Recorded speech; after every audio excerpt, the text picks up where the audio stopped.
दीवार पर टंगी सास। पंजाबी में कहावत है, सास चंगी होवे या ते दीवार ते टंगी होवे। संगीता की शादी भी एक ऐसे ही घर में होती है जहां उसकी सास दीवार पर टंगी होती है। ससुर और पति शादी के पहले दिन उसे सास के फोटो के सामने ले जाते हैं, जहां ससुर जी कहते हैं, बेटा बेटा संगीता, ये तुम्हारी सास थी, बहुत नेक और भली, लेकिन थोड़ी गुस्सैल थी। गुस्सा आने पर सब तहस नहस कर देती थी, पर अब ये इस दुनिया में नहीं है। हाँ संगीता, माँ होती तो तुम इनकी कोई बात टाल नहीं सकती थी, वरना तो माँ घर में भूचाल ले आती। संगीता मन में खुश होती है कि अच्छा है कि ऐसी औरत अब इस घर में नहीं है, लेकिन दिखावे के लिए वो जैसे ही सास की फोटो के सामने हाथ जोड़कर खड़ी होती है, ये क्या? सास उसे देखकर मुस्कुराने लगी। संगीता आंखों को मलकर एक बार फिर से देखती है, लेकिन फिर सास के चेहरे का भाव, भंगिमा यानी एक्सप्रेशन बिल्कुल बदले होते हैं।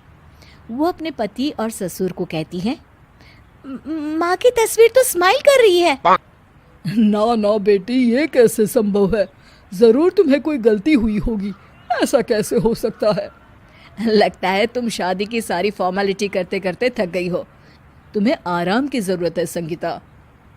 खैर, सारे संगीता की बात को इग्नोर कर कमरे में चले जाते हैं। वैसे सास की फोटो पर एक्सप्रेशन एक के बाद एक बदलते ही रहते हैं।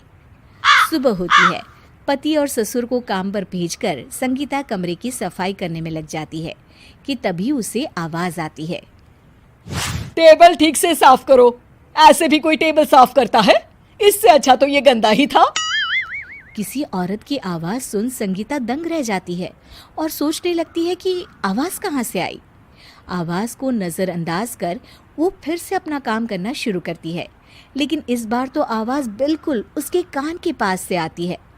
मेरा घर है ये। जब तक मैं थी चमका कर रखती थी, हर एक चीज शीशे की तरह थी। तुम्हें तो ना सफाई आती है ना कुछ पता है। क्यों तुम्हें मेरे घर की जिम्मेदारी दे दी गई है? पता नहीं तुम में मेरे बेटे को क्या दिखाई दिया। मैं होती तो एक से बढ़कर एक लड़कियों की लाइन लगा देती। अब संगीता को समझने में देर नहीं लगी कि ये आवाज किसी और की नहीं बल्कि उसकी सास की है, जो दीवार पर टंगी है।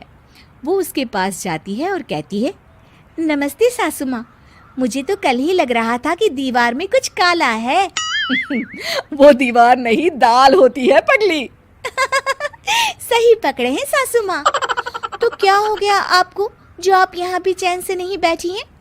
सुना मैंने आपका व्यवहार काफी गुस्से वाला था।